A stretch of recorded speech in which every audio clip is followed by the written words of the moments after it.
जय श्री राम। राम आएंगे आएंगे राम आएंगे। जैसा कि आपको पता है कि 22 जनवरी को भगवान राम अयोध्या में आ रहे हैं, अयोध्या में विराजमान हो रहे हैं, तो हमें भी अपने घर में भगवान को विराजमान करना है।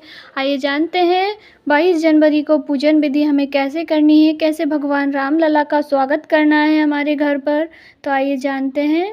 सबसे पहले आपको क्या करना है, सुबह जल्दी उठ जाइए। वैसे तो बहुत ठंड पड़ रही है, पर क्या करें, भगवान का स्वागत जो करना है तो आप सुबह में देखिए, पुरुष लोग तो उठ नहीं पाते हैं, उनको जॉब पे जाना पड़ता है, ड्यूटी पे जाना पड़ता है, बहुत काम रहते हैं, तो महिलाएं ही घर के कार्य करती है, महिलाओं को ही घर संवारना सजाना पड़ता है।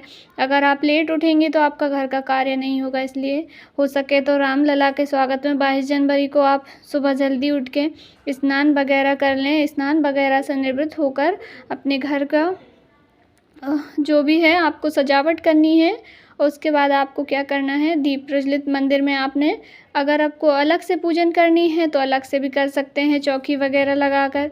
पर कई लोगों की कमेंट आती है कि दीदी हम लोग अलग से पूजन नहीं कर पाते हैं, हमारे घर में इतनी जगह नहीं है कि हम चौकी अलग से लगा सके। तो आप आपके घर के मंदिर में जहाँ पर भगवान आपने विराजमान करके रखे हैं वहीं पर आप रामलला की जो है पूजा वगैरह थोड़े स्पेशल तरीके से कीजिए। आपके घर में अगर मूर्ति है, फ़ोटो है या चित्र वगैरह है या तो रामायण है या सुंदरकांड जो भी है जिसमें राम दरबार की तस्वीर हो, नहीं है तो आपके घर में लड्डू गोपाल स्वरूप में भगवान हो या विष्णु भगवान का कोई चित्र हो, उसके समक्ष आप पूजन करें, तिलक लगाएं उनको चंदन अक्षत वगैरह से। अक्षत जो होते हैं वो अक्षय का वरदान होते हैं, लक्ष्मी प्राप्ति के लिए अक्षत का बहुत प्रयोग किया जाता है। अक्षत का मतलब ही यही होता है कि जिसका कभी क्षय ना हो, अक्षय। पूज्य गुरुदेव पंडित प्रदीप जी मिश्रा अपनी कथाओं में चावल का बहुत महत्व बताते हैं, तो आप अवश्य इस दिन पूजन भजन अवश्य करें। हो सके तो सुबह उठ करके आप आपके घर में गंगा जल का छिड़काव करें। गंगा जल मार्केट में आपको इजीली मिल जाएगा, छोटी सी डिब्बी में आ जाता है, छोटी सी बॉटल में। यदि आपके घर में है तो अच्छी बात है, नहीं तो आप ऐसे ही जल से, जो आपके घर का जल है उससे अपने घर में, पूरे घर में छिड़काव कर दीजिए। दरवाजे पर भी छिड़काव कर दीजिए और दरवाजे के मुख्य द्वार जो है आपका मेन गेट, उस पर आप हो सके तो स्वास्तिक का निर्माण करें। स्वास्तिक आप हल्दी कुमकुम से बना सकते हैं, और नहीं तो अगर आपके घर में ऐसी जगह नहीं है जहाँ पे पैर ज़्यादा आ जाते हैं, बच्चे खेलते हैं, तो अलग से जगह नहीं है, तो आप जो गेट होता है, गेट जो दरवाज़ा होता है उसी के ऊपर स्वास्तिक ज़रूर बनाएं, स्वास्तिक का निर्माण करें हल्दी कुमकुम से। और उसके बाद दीप प्रज्वलित करने हैं आपको। आप चाहें तो घी के दीपक भी लगा सकते हैं, आप चाहें तो तेल के दीपक भी, जैसे आपको अवेलेबल हो जाए, जो आपकी सुविधा से मिल जाए, जैसा आपका भाव हो, जैसी आपकी श्रद्धा हो, वैसे आप दीप लगा लीजिए। अपने दरवाजे के दोनों ओर हो सके तो स्वास्तिक का निर्माण करें। स्वास्तिक के ऊपर ही आपको दीप दोनों तरफ दीप लगाएं। पूज्य गुरुदेव जी ने कहा कि दोपहर में 12 बजे से भगवान जी का आगमन शुरू हो जाएगा, तो ये दीपक जो है आप सुबह भी लगा सकते हैं या तो दोपहर के बाद में आप कभी भी लगा दें, जब भी अयोध्या में भगवान जी विराजमान हो। उससे पहले भी लगा सकते हैं, क्योंकि हम स्वागत में लगा रहे हैं तो भगवान आएंगे उससे पहले हम दीप लगा लेंगे तो अच्छा होगा। और दीपक में जो आप बाती बनाएंगे वह, आप जो दरवाजे पे आप दीपक की बाती लगाएंगे वह लंबी बाती लगाएं, और आपके घर के मंदिर में आप दीपक लगाएंगे, भगवान के समक्ष भगवान प्रज्वलित करेंगे तो उसको आप गोल बाती का दीपक लगाएं। और उस दिन पूरे भाव से अच्छे से दिवाली जैसा डेकोरेशन करें, सब बच्चों को घर में नला धुला के तैयार करें, हो सके तो नए कपड़े पहनाएं। ऐसा प्रतीत होना चाहिए बच्चों को कि हमारे इधर फिर से दिवाली आ गई है, ऐसा ही माहौल बनाएं आप दिवाली जैसा। उस दिन घर में मिष्ठान बनाएं और भगवान जी को भोग में, हो सके तो आप मीठा कुछ भी भोग लगाएं, या तो आप घर पे भी बना सकते हैं, और नहीं तो रेडीमेड जो मिठाइयाँ हो, आपके पास समय नहीं हो, आप जॉब पर जाते हो, तो आप सीधा जो मिठाई आप बाज़ार से लेकर आते हैं उनका भी आप मिष्ठान में भोग रख सकते हैं भगवान श्री राम जी के समक्ष।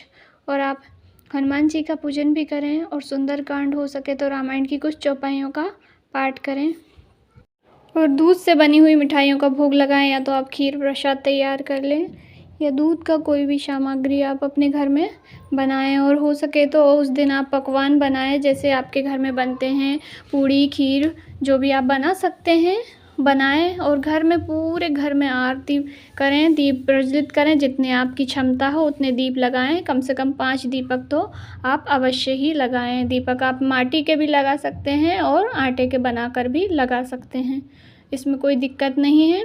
और दीप आपको कहाँ कहाँ रखना है? एक दीपक आपको किचन में रखना है, जहाँ पर रसोई में, जहाँ पर आपका परिंदा होता है पानी का। रसोई घर में अन्नपूर्णा देवी होती हैं, ऐसे हमारे पितरों का वास भी होता है, तो आप एक दीपक रसोई घर में अवश्य रख दें। अगर आप पितरों के निमित्त रख रहे हैं तो उसकी बाती का मुख दक्षिण दिशा की ओर करें।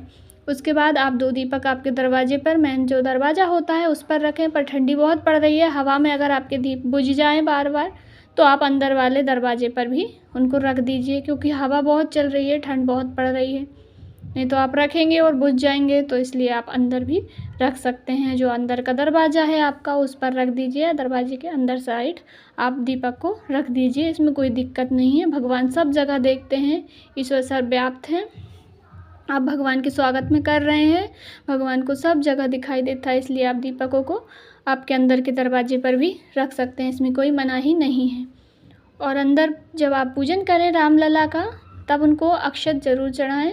अगर आपके पास अयोध्या से पीले चावल आए हुए हैं, पीले अक्षत आए हुए हैं, तो उनसे पूजन करें। नहीं आए हैं कोई दिक्कत की बात नहीं है, आप अपने घर के जो चावल हैं उनको ही थोड़ा सा हल्दी में मिला कर पीला कर लीजिए, या केसर से मिलाकर पीला कर लीजिए, और उनसे भगवान को पूजन कीजिए, चढ़ाइए, तिलक लगाइए। और फूल माला जो है वगैरह आपके पास अवेलेबल हो, फूल आसानी से मिल जाए तो उस दिन फूल भगवान को अर्पित करें।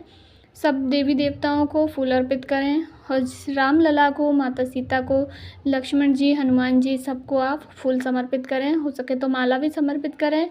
ऐसे करके श्रद्धा भाव भक्ति से आसान तरीके से अपने घर में आप पूजन करें, भगवान राम जी का स्वागत करें। अयोध्या में राम जी बैठ रहे हैं, बहुत दुर्लभ संयोग है। हमारे बहुत सारे बड़े बूढ़े जो हैं वो, उन्होंने लाठियाँ खाई हैं, उसके बाद हमें अवसर प्राप्त हुआ है। भगवान की कृपा से भगवान आ रहे हैं, ऐसा लग रहा है कि भगवान हमारे घर घर आएँ। इसलिए आप घर पर बहुत अच्छे से तोरण लगाएं। आम के पत्तों की तोरण लगा सकते हैं आप, फूलों की तोरण लगा सकते हैं, जैसा आपको उचित लगे वैसी आप तोरण लगाएं। कुल मिलाकर आपको दिवाली जैसा ही माहौल करना है। अब लोगों के कमेंट आते हैं कि दीदी राम बत्ती जो है, अखंड ज्योति जो है, राम ज्योति कैसे जलाएं? तो इसके लिए आप अखंड ज्योति भी जला सकते हैं। आपकी श्रद्धा हो तो आप अखंड ज्योति जलाइए, सुबह से लगा के रख लीजिए शाम तक, या शाम से सुबह तक लगा के आप एक दीपक, एक ज्योति भगवान के समक्ष रख दीजिए। और नहीं तो आप सुबह शाम ज़रूर जलाएं दीपक। तो आपकी जैसी क्षमता हो वैसे आप दीपक तेल का भी लगा सकते हैं, पर आप तिल्ली का तेल का यूज़ करें या तो फिर घी का यूज़ करें। और बाकी जो दरवाजे पे रखने वाले दीपक हैं और किचन में रखने वाले हैं, इनमें आप आसानी से तेल डाल सकते हैं, इसमें कोई मनाही नहीं है। और जब आप धूप दीप अपने घर में घुमाएं, तब आप शंखनाद, और अगर आपके घर में शंख है तो शंख ध्वनि करें, क्योंकि कहते हैं शंख बाजे और भूत भागे। शंख की जो ध्वनि होती है उससे आस पास की जो नेगेटिव एनर्जी होती है, जो नकारात्मकता होती है, वह सब दूर चली जाती है हमारे घर से। शंख का घर में बजना बहुत शुभ होता है, और वैसे ही गरुड़ घंटी का भी बजना बहुत शुभ होता है। तो आप गरुड़ घंटी का नाद करें, अपने घर में दीप और धूप से आपके पूरे घर में उसको जला करके, आप कपूर जला करके सारे घर में उसको आरती दें। सारे घर के कोने कोने में आप उस दिन जो है गरुड़ घंटी बजाते रहिए। गरुड़ घंटी बजाते बजाते पूरे घर में आप पूरे घर में धूप दीप को घुमाइए, और ऐसे करके आप सरल भाव से भगवान राम जी का स्वागत कीजिए। और जैसे आपसे हो सके, बन सके, आपकी श्रद्धा के अनुसार भगवान जी के पीला वस्त्र हो तो आप पीला वस्त्र उड़ा सकते हैं, कलावा नहीं है तो आप कलावा रूपी वस्त्र भगवान को समर्पित करें। आपके सरल मन से, श्रद्धा भाव से आप ऐसे पूजन करें। यदि जानकारी अच्छी लगी हो तो वीडियो को लाइक ज़रूर कर दें, क्योंकि आपका लाइक एक सपोर्ट देता है, आपके लाइक से हमें हिम्मत मिलती है। और सभी मिलके बोलें जय श्री राम, जय सीताराम, हर हर महादेव।